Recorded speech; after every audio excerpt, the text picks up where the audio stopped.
Good morning, everybody. I hope you are well.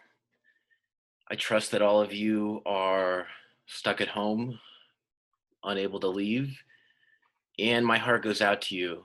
It's obviously a really difficult time, and Californians have it especially rough, but it's necessary, and these are extraordinary circumstances that require these kinds of measures. But I'm really happy that you're with me this morning as we tune in and get ready to deal with social movements, which is an interesting and important topic.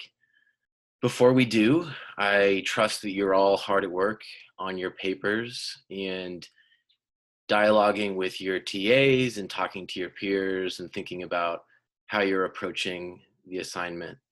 We're all very excited to see what you come up with, and I hope that the workshop that we did last week is useful for you as you go forward. Just some housekeeping.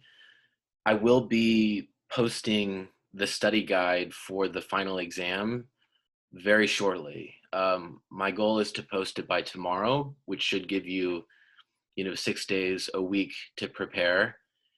As before, the study guide will be very similar in content to the final exam. And I think that if you prepare a thorough study guide, you'll be in good shape when it comes to completing the exam. And I'll talk much more about the exam itself as well on Thursday. But before we get there, we do want to deal with this last unit on social movements. And it's such an exciting and interesting one because it deals with many of the issues that we've already talked about, but it really focuses on ordinary people. And so let me get things situated here, and we'll begin to address this very interesting and important topic. Social movements are usually, just a moment. Social movements are usually the domain of sociologists and people thinking more about social networks and groups of people and how they interact. But social movements are really important in politics for obvious reasons. In the first place, social movements can bring about revolutions. They can shape political outcomes in a variety of ways. They can affect outcomes in their own right. And social movements can also turn into political parties. And so for all these reasons, studies of comparative politics have increasingly focused on social movements and how they become politically consequential. And for us, this is the angle we're also taking. And we're thinking about social movements and how they become important in politics and how they bring about outcomes that they otherwise would not see brought about in that particular country. And so we're going to be studying social movements comparatively and viewing them through the lenses of different theoretical perspectives. Before we get there, we're going to define social movements. We'll provide examples and think about how we understand the concept. We'll think about theoretical perspectives on social movements. And then finally, we'll do some comparative case studies of social movements. We'll do parts 3 and 4 mainly on Thursday. Today, we're going to really do kind of a broad, largely empirical introduction where we'll look at a number of different examples as well as define the concept and provide the different foundations of the concept that are useful for us as we study it more systematically. And it's important to think about what comparative politics brings to the study of social movements before we get started and on this issue of conceptualization. Sociologists readily admit that they often don't have precise concepts, or that compared to comparative politics, they're relatively subjective in the way they conceptualize concepts. In comparative politics, by contrast, concept formation is taken extremely seriously, and precision and objectivity are the goal. The idea is create concepts that can travel, that are usable by anyone who takes them up and who chooses to study them. And so comparative politics has brought into the study of social movements much more precision in the definition of social movements and in the ways in the concept has been formed and thought about and differentiated from other concepts. And so this is largely our focus today.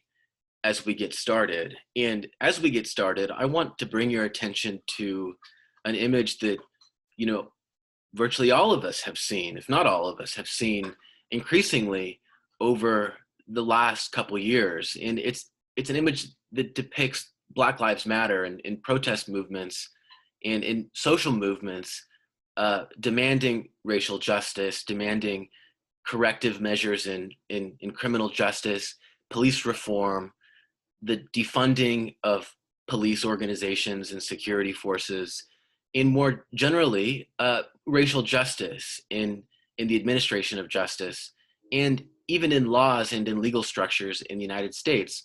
Black Lives Matter is a social movement, if ever there was one, and it might be the most iconic and most visible social movement at the present time. It's a sort of amorphous organization, relatively decentralized. It's a group of like-minded people who carry out a series of actions demanding some sort of change or some sort of measure, or more generally some kind of correction or some leveling in society that would produce more equitable outcomes in racial and criminal justice and so on. This is an example of a social movement, and it's not just people in the streets protesting or articulating demands that sort of represent a social movement. It's also symbols and signs and displays or depictions or representations of the movement itself. And so you've certainly seen this very likely as well.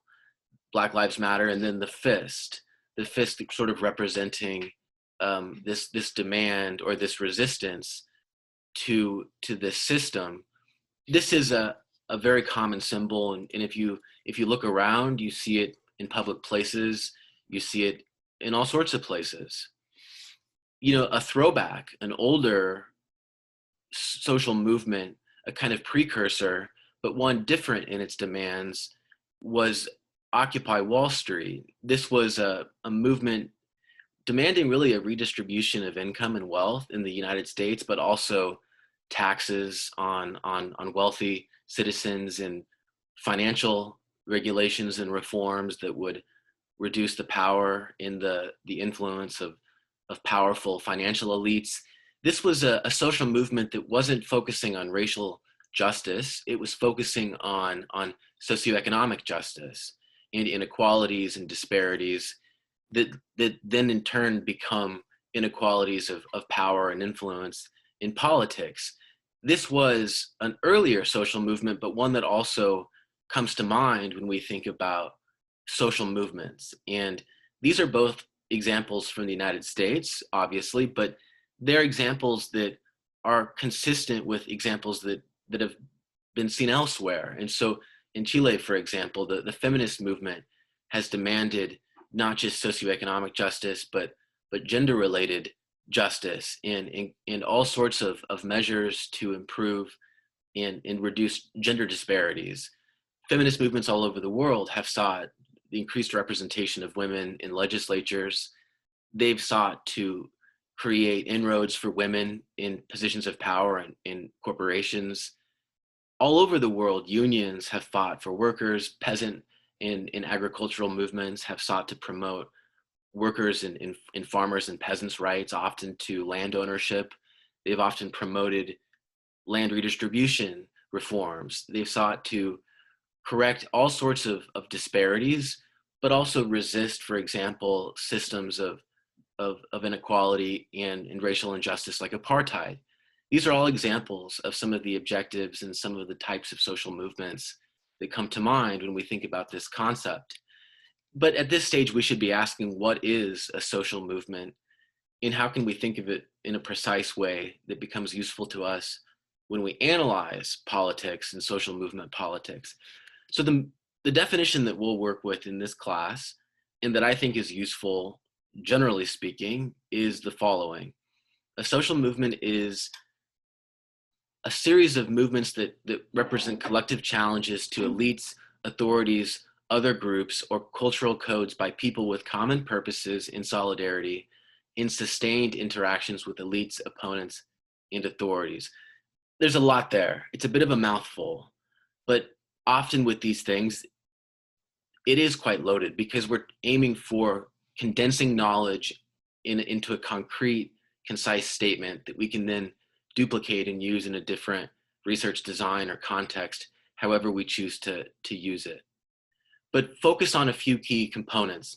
First of all, it's not necessarily an organization. It's actually a series of challenges or sort of displays of resistance to elites, authorities, other groups, or cultural codes, resistance to power structures, basically, by people with common purposes and solidarity, that is, people with a shared identity, in sustained interactions with those very elites, opponents, and authorities. So this is really the politics of collective action and resistance to power structures.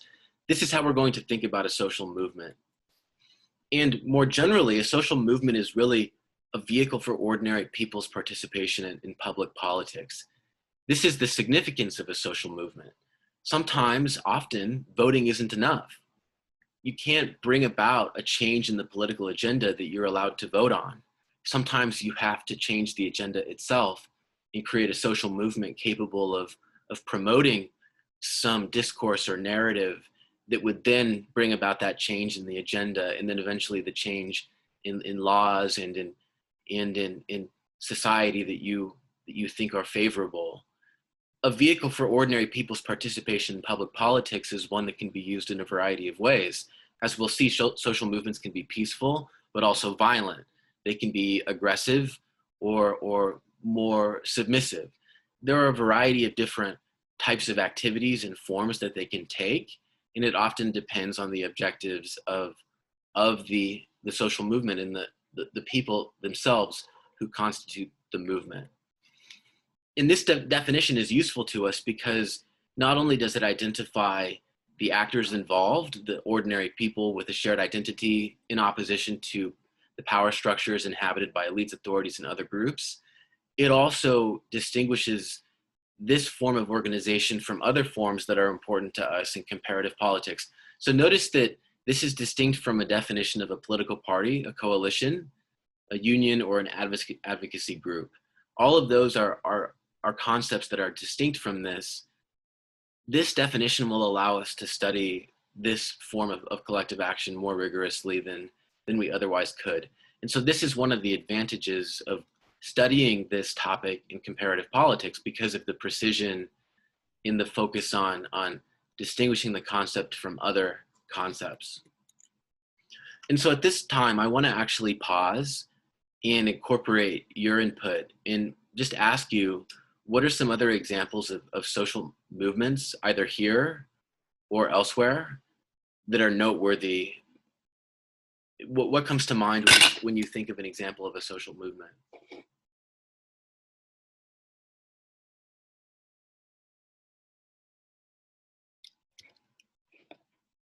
Can I? Of course.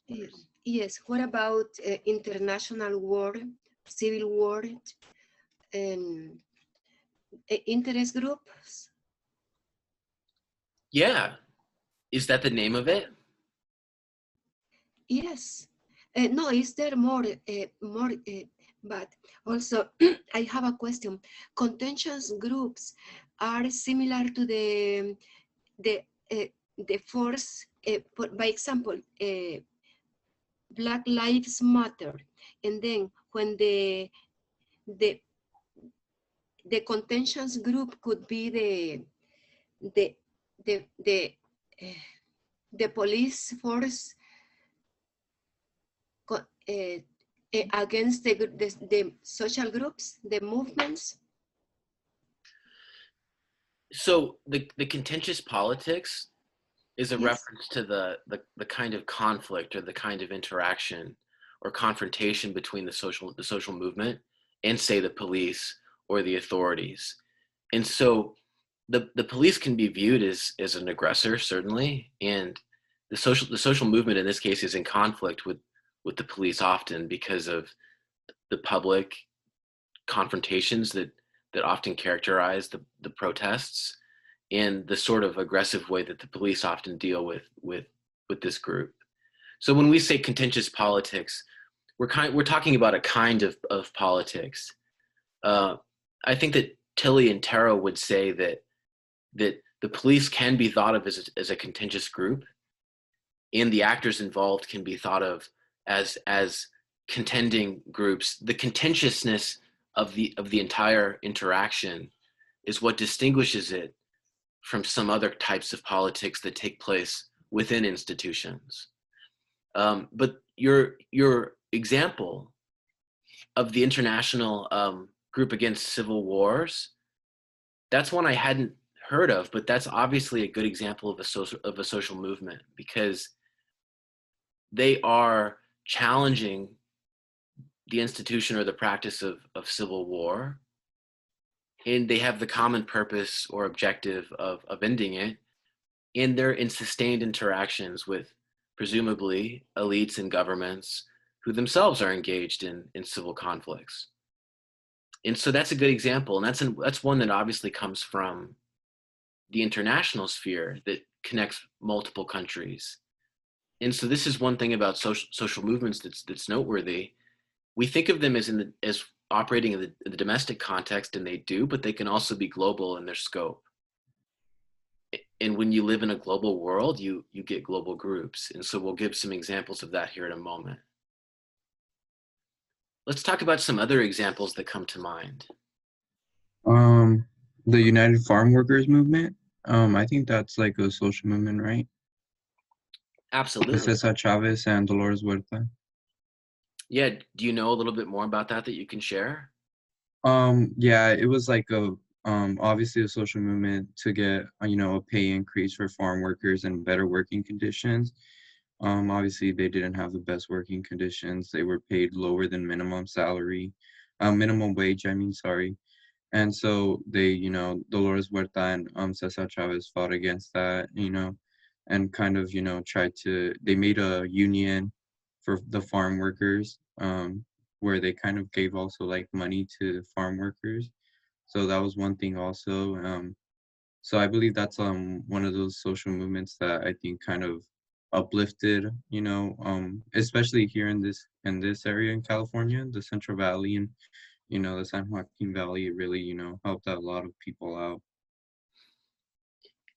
Thank you so much, Caesar, for sharing. That's a really good example, and you had such good insight. So would you say that the main success was changing the narrative, unionizing workers, and maybe increasing wages ultimately for farm workers, especially in California? Well, obviously, I think it had like a wave of effect throughout the whole like country. I think it kind of like raised, it like opened eyes to other unions, I think also, and allowed other people to kind of step up and, you know, ask for their wages raised. And it wasn't just, the Latino group who kind of was involved in the farm workers union. It also involved like actually like the Filipino community, because a lot of them were also, farm workers. But obviously, I think that it had a wave of effect throughout the country. So I think, yeah, it had a pretty big effect. And That's a really good example, because it shows that what begins as a social movement can lead to the formation of unions and maybe even political parties or other groups. And I think this is the force in the power of a social movement. It can give rise to institutions that may outlive the movement itself, but that continue to promote the movement's objectives or interests. And what's also notable about a social movement is that social movements also often form special purpose associations or coalitions, alliances of groups for combined action. And the social movement is large enough in scope that it's capable of producing these kinds of organizational forms that then are able to focus on particular tasks that the movement itself in its decentralized form could not do. It gives rise then to these different organizations that engage in this division of labor, in other words. And in my own research, I'm interested in coalitions and how political parties form coalitions to pursue specific outcomes. And almost always the origin of these things is in society and in movements or interest groups in the economy, and that have a close connection to political parties, and they can influence their behavior and shape the agenda even. And so social movements are really important because they often form the sort of bedrock or the origin of politics. And there's that old saying, the anatomy of society is to be found in political economy. And that's basically just to say that interest groups and movements for particular outcomes are really the kind of fabric of society, and they form the basis for what transpires in democratic politics. And so in comparative politics, we're really interested in how these types of movements and interest groups become consequential politically. And so unions, parties, wage conditions, and government policy all become really important considerations when we think about how these movements become consequential. So we've got some input here in the chat that I'll check out.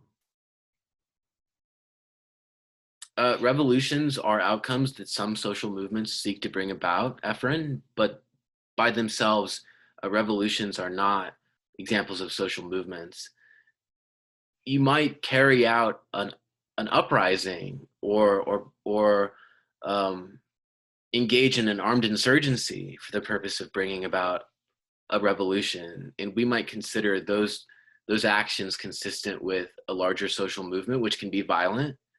And we'll talk about some examples of violent movements here in a moment. But a revolution is distinct from a social movement. White supremacy, Anna Martha, is maybe more broadly like an idea or a kind of cultural code, right? A kind of practice or set of beliefs. A movement might oppose or resist white supremacy and argue for changes in laws and elsewhere in society that would help to counteract white supremacy.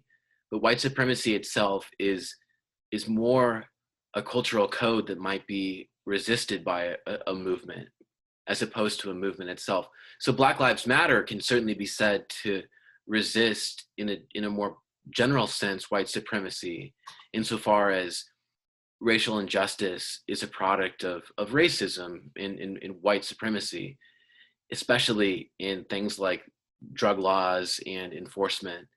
But Black Lives Matter is the social movement. White supremacy is the cultural code. And so the advantage of this definition is that it helps us to distinguish between the practices or the authorities that might be opposed in the particular sort of group carrying out the actions opposed to that set of authorities. And so Occupy Wall Street, obviously it's opposing the sort of distribution of wealth and the laws and the policies that uphold that, and those practices and those authorities and those elites. And those challenges that came from Occupy Wall Street were consistent with that challenge, whereas Black Lives Matter is focused on racial injustice.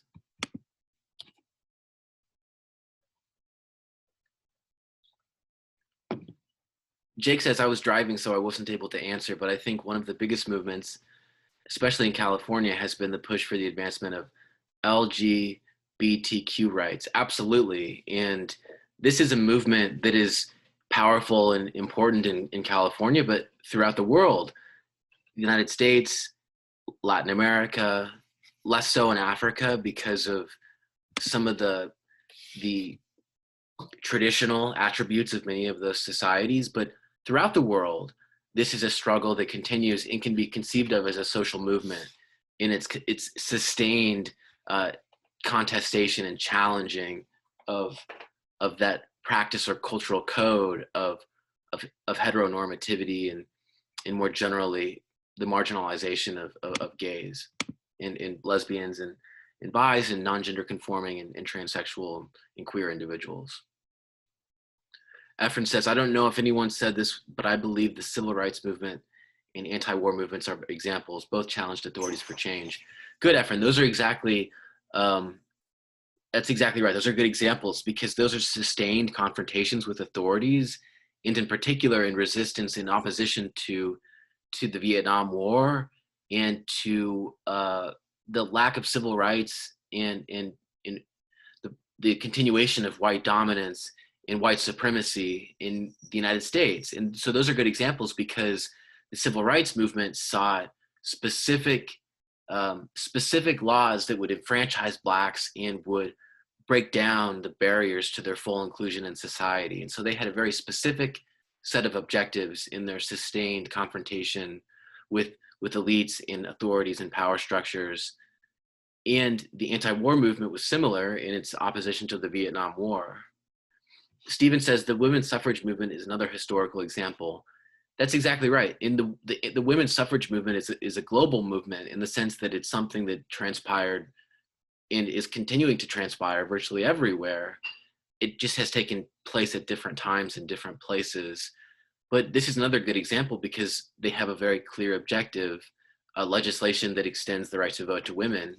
And so the advantage of a social movement is you're able to focus on very precise and articulate and well-defined objectives. And this is how they're capable of giving rise to special purpose coalitions and associations because they have a very clear demand and a very clear objective.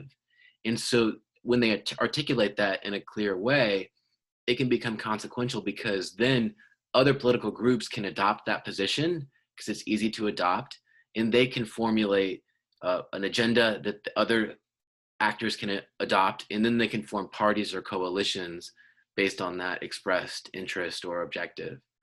And so sometimes social movements fail because they don't have a clear objective and they don't have a very articulate set of demands. So these are all examples of social movements that I want to talk about individually before we move on. And these are important because they are domestic in their scope, most of them, some of them are global, but they're important in their domestic context because of their set of demands and their successes. So the first example is the landless workers movement in Brazil. This is this movement of peasants who occupy lands that have laid fallow for longer than a particular period of time. Under Brazilian law, there's even a constitutional amendment for this. These types of lands that have been unused can be occupied and basically turned over to the ends of the new inhabitants if they don't get used after a certain amount of time. And so in Brazil, these peasants collectively occupy lands and then turn them to their own use when they determine that these lands have not been used after a certain period of time. And they also use their movement to demand and call for land redistribution and protection of workers and peasants' rights in Brazil. And it's been a very successful movement because they're so capable of exploiting that constitutional loophole. It's not a loophole, it's a right. But to be clear, one of their strengths is fully leveraging the law to their advantage. And they've done so very strategically in a way that might stand in contrast to the way they're often viewed as simple and as agrarian and as backward. That's not the case at all. They're very, very capable of using the law to their advantage. The landless workers movement in this case is then a very good representation of the political consequences of social movements. The Mothers of the Plaza de Mayo in Argentina is a group of mothers of children who were disappeared by the military regime in Argentina between 1976 and 1983. And between 1983 and 2006, they met every Sunday in the Plaza de Mayo, which is the center of the federal district in Buenos Aires. And they protested and they assembled to demand to know where their children were and where they had been disappeared.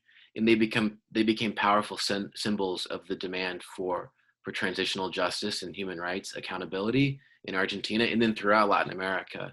And there's even a group called the Grandmothers of the Plaza de Mayo. And that's a group that's also a powerful symbol of the demand for transitional justice in Argentina and elsewhere in Latin America. The Tiananmen pro-democracy movement in China is an important example because they assembled in opposition to the Chinese dictatorship and demanded democracy, even to their death. In that moment, hundreds were killed. In fact, it's not really known how many were killed because the Chinese government conceals that information.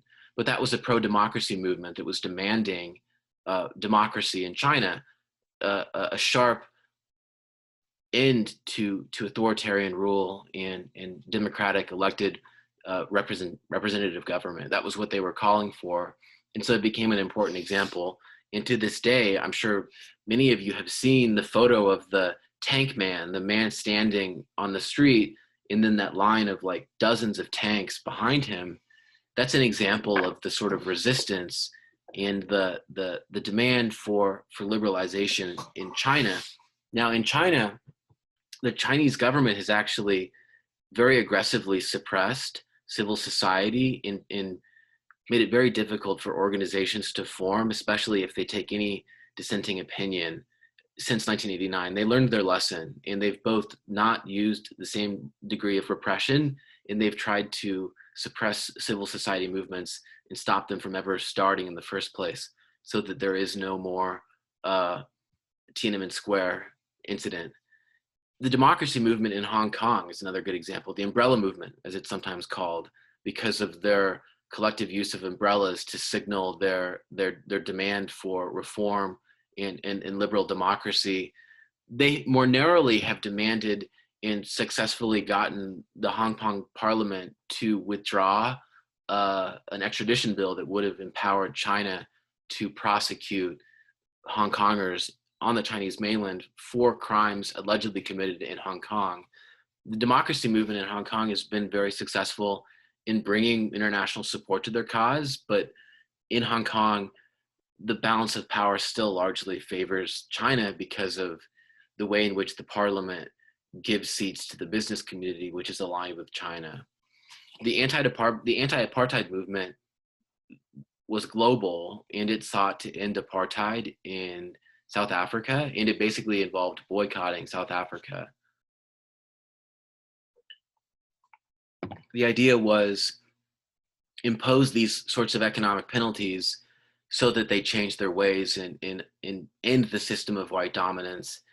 They eventually did, and the anti-apartheid movement was considered quite instrumental in bringing about that outcome. The civil rights movement in the United States, an example that was mentioned by some other students, the women's suffrage movement was global.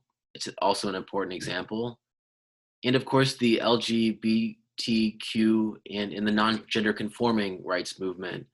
These are all examples of social movements that are relevant either in the United States or globally or in other countries. And so when you think about social movements, you've got to think broadly because they exist everywhere. And they're so broad and so amorphous in some ways that they even are broader and more encompassing than the institutions in the formal organizations that they sometimes give rise to. So a movement is something that can birth a party. The movement might eventually go away, but the party will exist forever. The movement then should be understood as something which is very, very broad and large in scope. And this is why they become so important politically. When we talk about a social movement, there are a few different elements that are embedded in that concept. And when we talk about a series of actions or a series of displays, we're talking about action and agency and active matter in motion, as a physicist would say, as opposed to resting matter, passive matter. So we're thinking then about protest and action and uprising and insurgency, even in some cases. But a social movement always begins with the first of three elements, and that is the element of campaigns or sustained collective claims on the targeted authorities or practices. This is basically when the group of people engages in the continual sort of collective demand for some outcome, some improvement in some practice, or the end of some legislation, or the withdrawal of some bill, or the end of some government, or the end of some regime, and so on and so forth. You know, whatever it is that they might be seeking to do, they're engaged in this sustained, ongoing claim or demand for this outcome. This is the essence of the campaign element of a movement. The second movement component is the component of repertoire. And this is the creation of coalitions or parties, public meetings, processions, vigils, rallies, demonstrations, petition drives, statements to and in public media, pamphleteering, door knocking, you name it, any kind of collective activity that is placeable in a repertoire of sorts, right? It's a set of tools, a toolkit, if you will. Different social movements succeed for different reasons. Sometimes the movements do very interesting things that help to bring attention to their cause.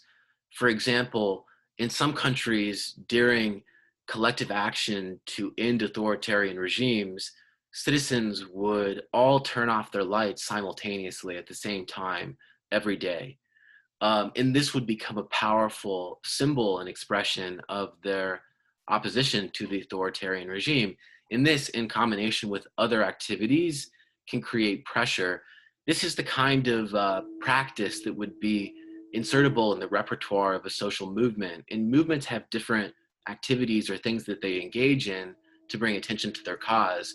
And it might be very creative and very unique, and for that reason, it might help the movement to succeed.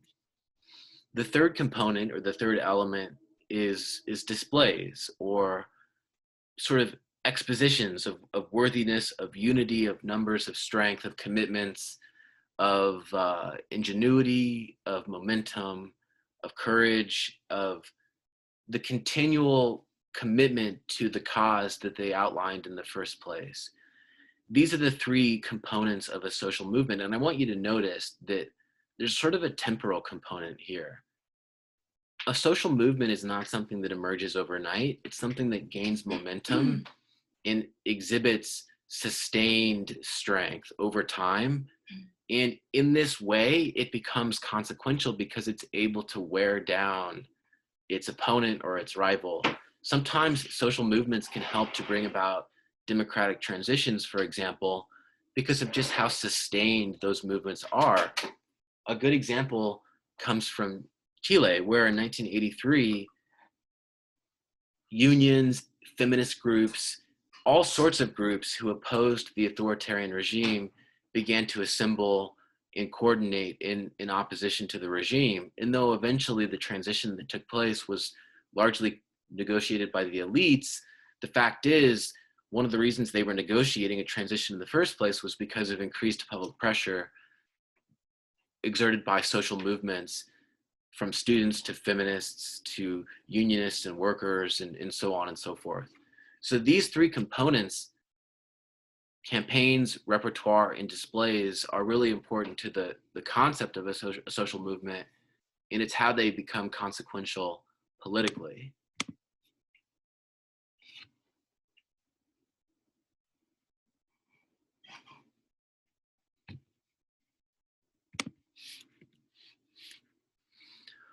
Now, these movements don't emerge everywhere. They require some very specific circumstances to emerge. You'll notice, for instance, that when I gave you those examples, many of those examples came from relatively advanced democracies or places that were relatively well developed, had a long history of democratic politics, or maybe some historical experience. Countries like South Africa, Brazil, the United States. These are not typical countries in the case that they're examples of relatively well-developed places that might be favorable to the formation of social movements because of the strength of the groups that already exist there.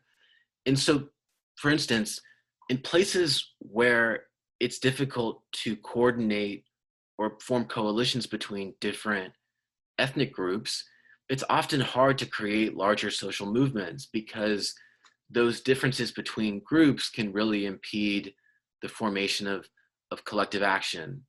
And more generally, oftentimes those ethnic groups will already have political parties that represent them. And so in Africa, where colonizers drew boundaries arbitrarily, social movements have been less common and more difficult to form and more difficult to sustain. And so the formation of collective identity is the first component or requirement for a social movement. In this collective identity, this sense of nation, or this sense of shared fate or sort of common purpose, is essential, because only then can the movement begin to agree on some shared objective and understand and comprehend reality in a way that is shared by them. They must also develop a shared normative orientation, or some sense of what should be done, right? And this is that agenda setting, or that objective, or that goal setting that I just mentioned.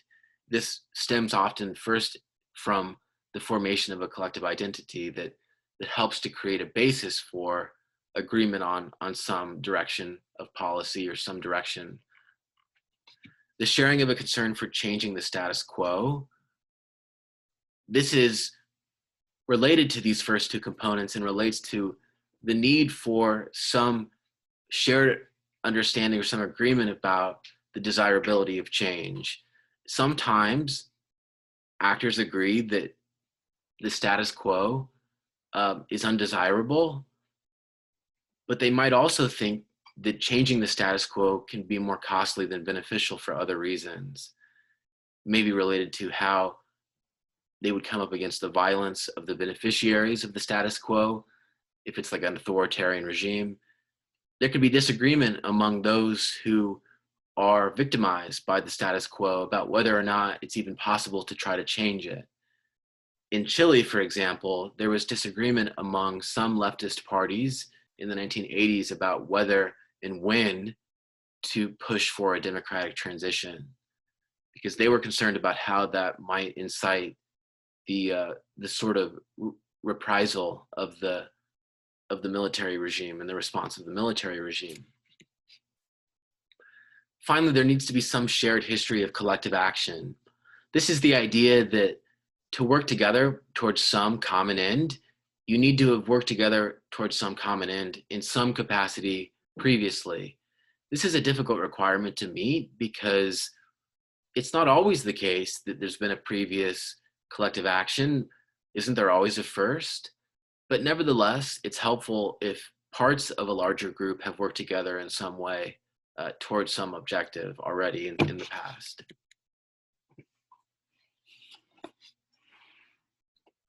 Now, before we begin to look at some empirical examples and eventually watch some videos that help to shed light, let's take a look at 5 different types of reform movements, or social movements. The first type is a reform movement. This is a type that seeks some change in policy, but not the wholesale revision of the system itself. So maybe this is an example of, say, or an example would be say, changing an economic policy from a strong currency to a weak currency to benefit the consumers, or to benefit the exporters of products produced in that country. You're not seeking a wholesale revision of the economic system from a free market to a protected market with high tariffs. You're just changing the currency, the strength of the currency. That's not a great example, but that's an example of a small change that would change the system without revising the system as a whole. A revolutionary movement would seek the wholesale revision of the system and say the public ownership of all economic units, the imposition of high tariffs to exports and imports. In this context, the strength of the currency becomes meaningless because everything is domestically and publicly owned, and everything is taking place within the domestic economy. The important difference here is that this is a wholesale change in the system that makes the first change that I gave you as an example of reform completely meaningless because of how revolutionary and radical the change would be. Some revolutionary movements also seek to bring about precisely the opposite, the privatization or the wholesale liberal reform of what is a publicly owned system or a closed off system. There are religious movements that seek to establish some religious sort of foundation or foothold in public life. There's the Dominionist movement in the United States, for example, which is well known to seek this sort of integration of a kind of fundamentalist Christian worldview with politics and government. There's the alternative movement where social movements seek to provide some alternative to some idea that's being put forward or being negotiated in the society at the time. And so maybe this is an example of, say, or an example would be, say, where as opposed to adopting a single payer healthcare system, you put forward a social movement that promotes a kind of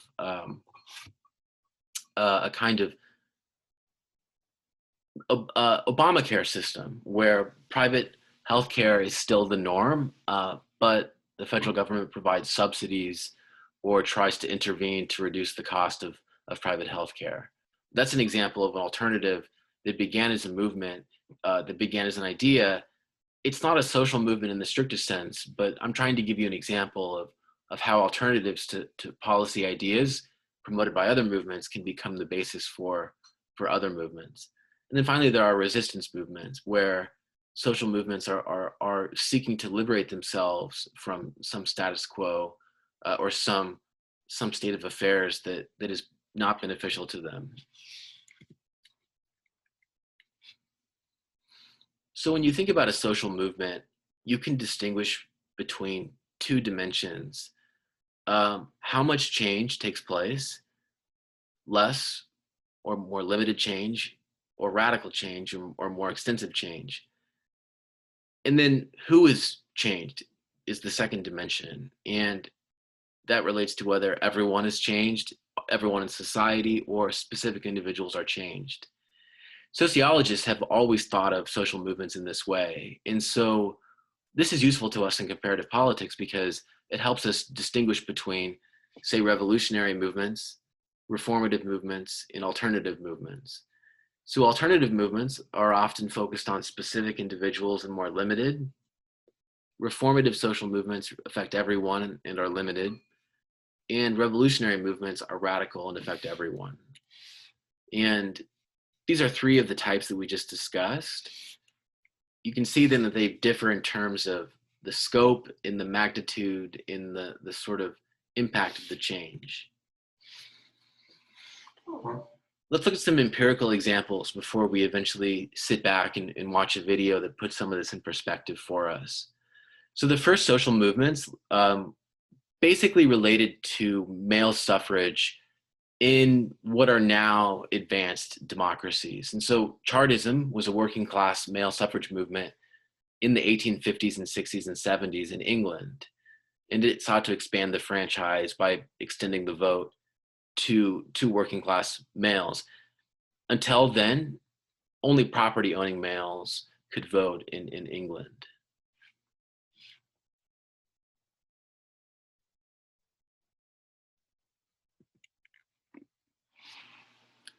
The Colombian Campesino movement, or also the Colombian agricultural dignity as it's specifically translated, was formed in response to efforts to liberalize coffee markets by lowering tariffs and making it easier to import coffee. The Colombian campesinos, or the peasant farmers, organized in opposition. And since then, they've continued in a movement that opposes market reform in the agricultural sector. And they're primarily concerned with protecting the status quo because they benefit, or at least would be harmed by, a switch to a system of freer trade of coffee and other commodities that they produce, especially if those products can be imported more easily, which would undercut their profits and make it more difficult for peasants and coffee farmers to sustain themselves. And so the campesino movement has been successful on many occasions in sort of resisting tariff reform efforts in Colombia. And this is not Castro. I thought it was at first, but it's not.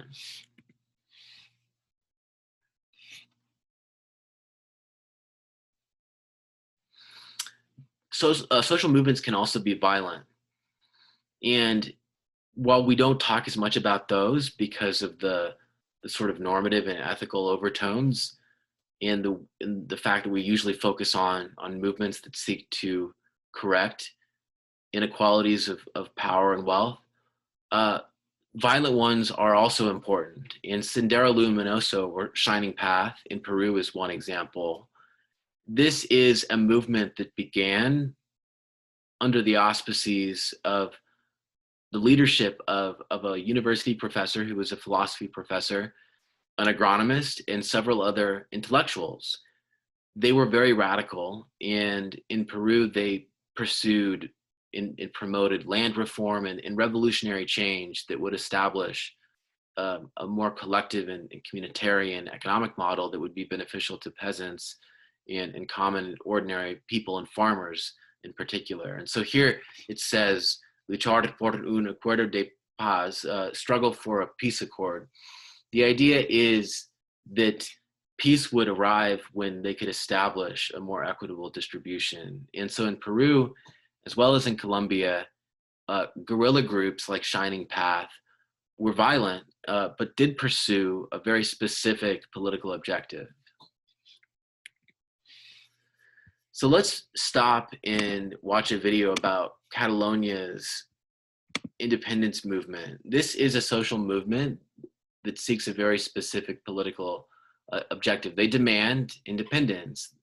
And we'll take a look at the video, emphasize and focus on the collective identity and the sense of shared history, shared collective action, the precision of their demand for secession and independence, the different political actions that Catalonia as a region has already tried to take in pursuit of this independence. And then maybe most importantly, the interaction between the movement itself and the Spanish authorities, because this is maybe the most interesting part of all. It highlights the power relations, the conflict, and the contentiousness of this interaction is what stands out, I think, the most. So let's take a look. We are a territory with a strong national personality. We need our independence. Hay mucha más gente que somos españoles y queremos pertenecer a España. Spain is in the middle of a political battle that threatens to split the country. The region of Catalonia held a referendum to decide if they wanted to become an independent state and therefore separate from Spain. The Spanish constitutional courts ruled the referendum illegal, and the central government tried to stop it from happening. They arrested government officials who were planning on holding the vote, confiscated ballots, and closed polling stations. Undeterred, the regional Catalan government announced that voters could print their ballots at home and vote at any open polling station. It didn't take long for the situation to escalate. Nearly 1,000 people were injured in the violence, 5 of them seriously. As for the results, 90% of participants voted to secede. This would seem like almost unanimous approval, but less than half of all eligible voters in Catalonia turned out to vote. Based on the results, the Catalan government is threatening to declare independence from Spain unilaterally. In response, the Spanish government is preparing an unprecedented takeover of Catalonia's regional powers, which will remove its leaders from office. So how did they get here? Spain is made up of 17 semi-autonomous regions, each with their own identity. Some, like Catalonia, are distinct enough that they have their own language as well as culture, cuisine, and literature. Spain is a decentralized, unified state. That means that autonomous regions like Catalonia are governed according to the national constitution, as well as laws enacted independently by each regional government. But it wasn't always this way. From 1939 to 1975, Spain lived under a fascist dictatorship. Francisco Franco eliminated democratic liberties, freedom of the press, and political opposition. He also crushed regional diversity around the country to impose a single national identity. For Catalonia, that meant suppressing the Catalan language as well as local traditions. It was a big blow to the Catalan culture. When Franco died in 1975, Spain transitioned into a democracy, and the newly created constitution expanded autonomy in the regions. The constitution allowed for a few things: Catalonia's self-governance. It recognized Catalan as an official language of Catalonia, and while specifically recognizing autonomy in the regions that comprise Spain, it also cemented that Spain was indivisible. As Spain's democracy strengthened, so did Catalonia's pride. We are Catalan, we feel Catalan, we speak Catalan, and it is another culture. Then, for the first time since the constitution was created, Catalans tried to expand their autonomy. The 2006 referendum called for many things. It called for a new economic model for Catalonia, to define Catalonia as a nation, and to privilege the Catalan language over Spanish. After 4 years of legal battles, the Constitutional Court struck down some of the amendments. When the constitutional ruling was announced, 1 million Catalans went to the streets of Barcelona, where they carried signs that read, "We are a nation, we decide." There are economic motivations for independence too. Catalonia is one of the most prosperous regions in Spain. It takes up only 6% of the country, but it accounts for 1/5 of Spain's economic output. In 2016, nearly 21% of Spain's tax revenue came from Catalonia. We pay a lot of taxes. They take them away. They don't return into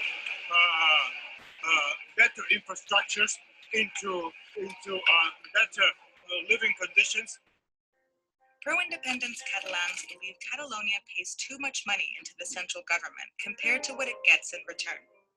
Catalonia, like Madrid and other richer regions, support the poorer parts of Spain.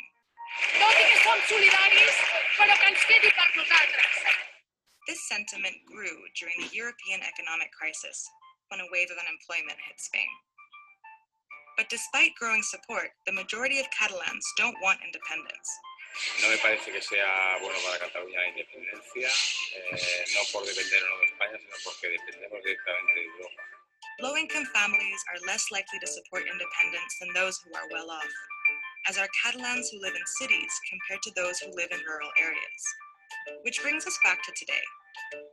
Banks and multinationals have started to move their headquarters out of Barcelona to other Spanish regions. Catalan separatists have turned to Europe for support, but most European Union leaders have sided with the central government. They have made it clear that an independent Catalonia would have to apply for EU membership, a process that would take years. And while the fight on Catalan independence will eventually be settled, it may take a long time for Catalonia and Spain to return to peaceful coexistence.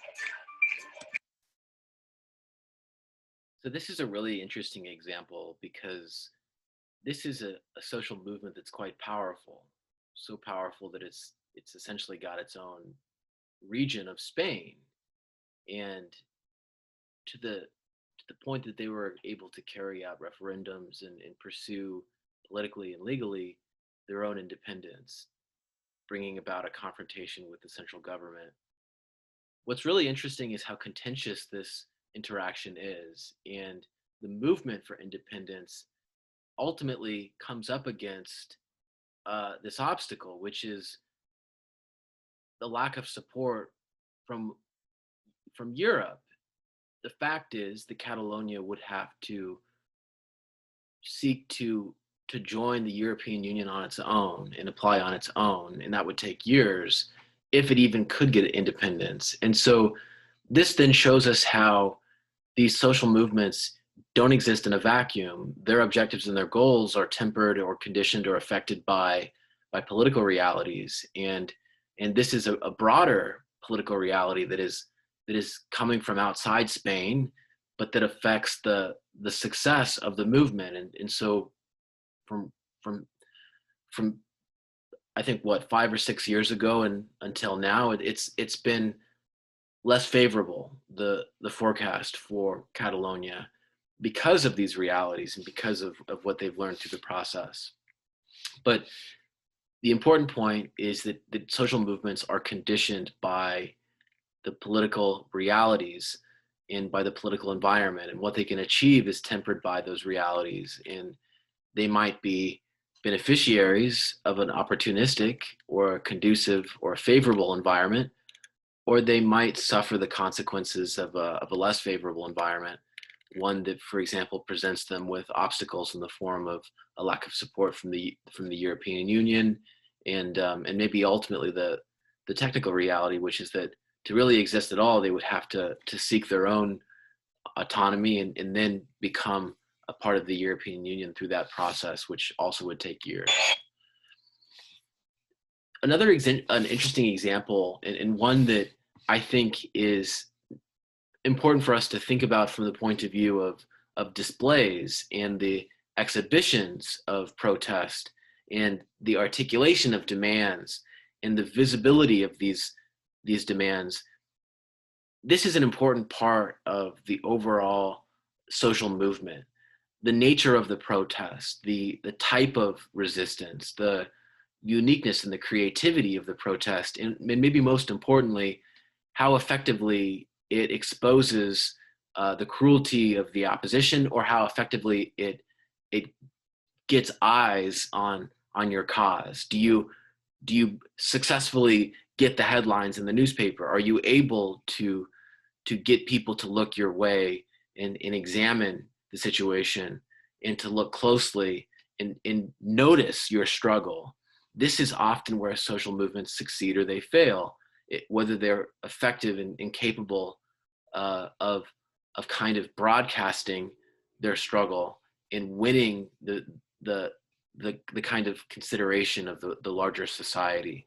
The women's suffrage movement is most notorious for this reason, because of how visible their protests were and how effective they were at getting onlookers to gasp and to think more critically about the issue of women's suffrage.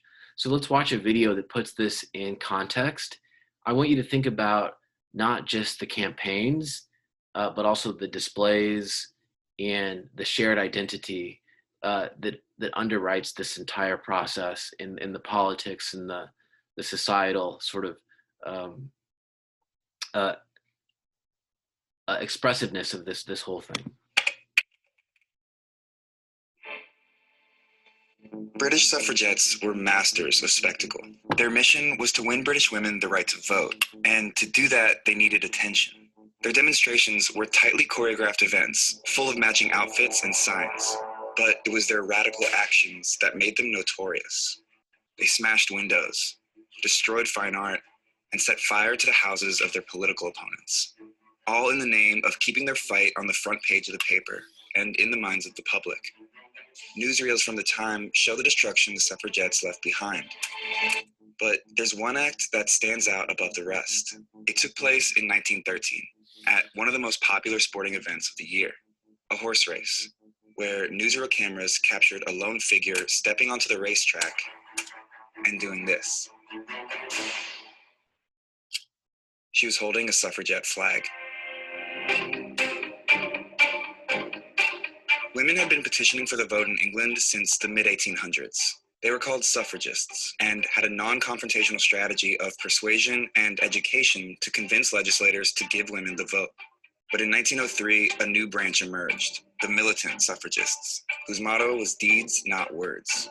Frustrated by the lack of progress, they began seeking attention by disrupting men's political meetings with loud heckling and getting arrested for things like spitting on policemen, prompting one newspaper in 1906 to call the noisy disruptors suffragettes, a name meant to diminish or mock the new militant activists as hysterical and childish, but one they embraced, even changing the name of their newspaper, Votes for Women, to The Suffragette.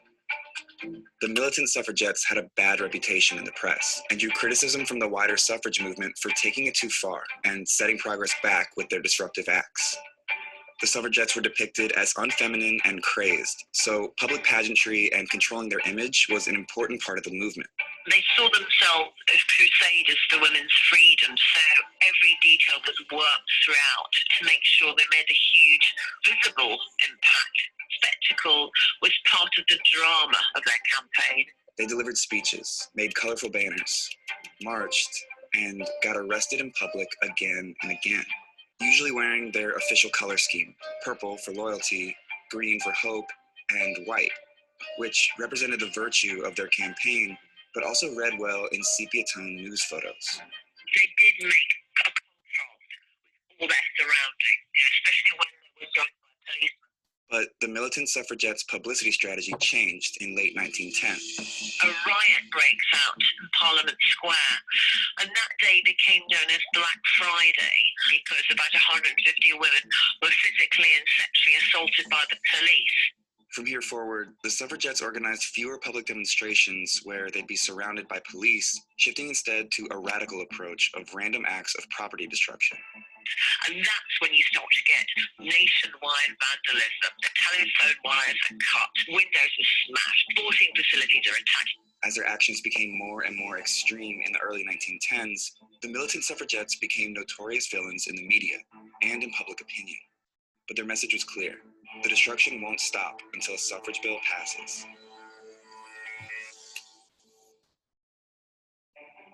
Emily Wilding Davison was one of the most extreme of the militant suffragettes, and no stranger to violence. She once beat a man that she had mistaken for a politician with a horsewhip. She also set fire to mailboxes, inspiring some suffragettes to follow her radical example.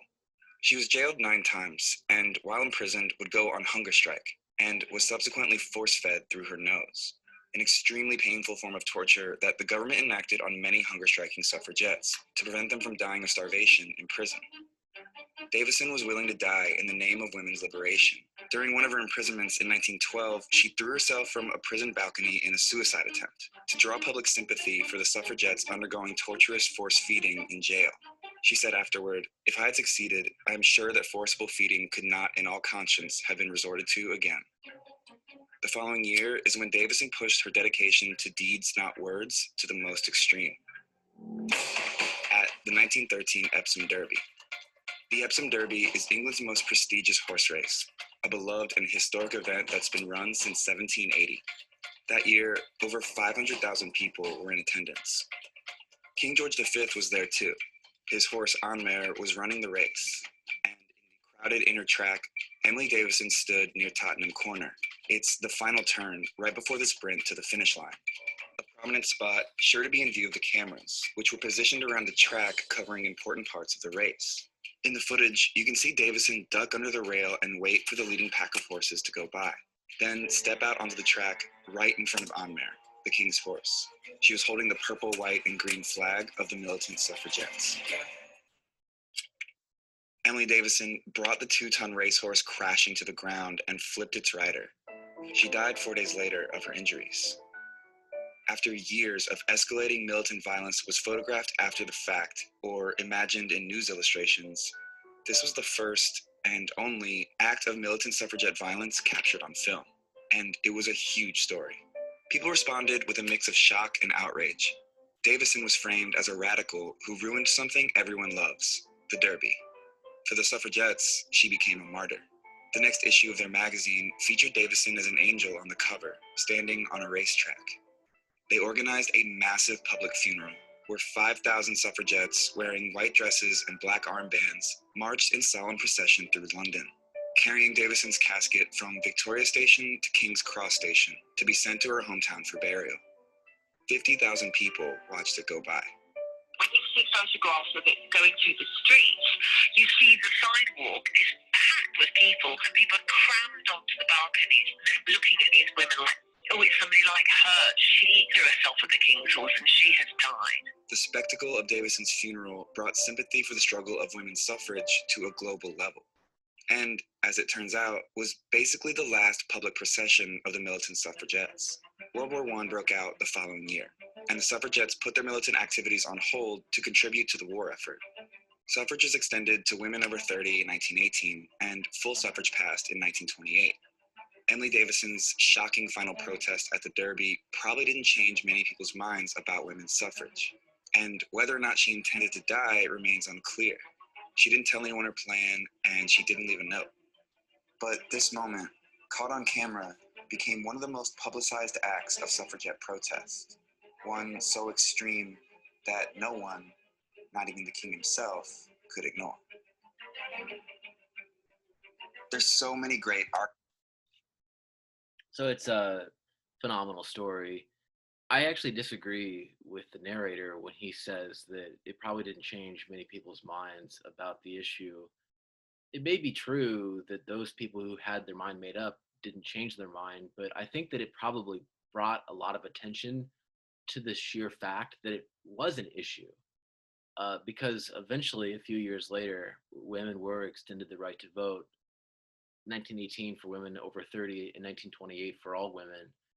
It seems like there may have been at least some relationship between the spectacle and the visibility of the suffrage movement and eventually obtaining the actual right to vote. Of course, there's a complex history and there's much more to the story, but the point here for us is that social movements can often succeed in bringing attention to their cause in very creative and unique ways, and in ways that might cast themselves as martyrs even in the most extreme examples. The women's suffrage movement was a global movement, and the fight to extend rights to women continues throughout the world, and feminist movements remain important examples of social movements. So the example of women's suffrage then is one that we'll refer to again, I'm sure. But on Thursday, we will go over the contents of the final exam. We'll talk a little bit about some administrative issues, and we'll then dive back into social movements and do more of an analysis where we begin with different theoretical perspectives on social movements, and then ultimately we'll do some case studies as well. So thank you everyone for being here this morning. I hope that you have a fantastic day, and I'll see you on Thursday.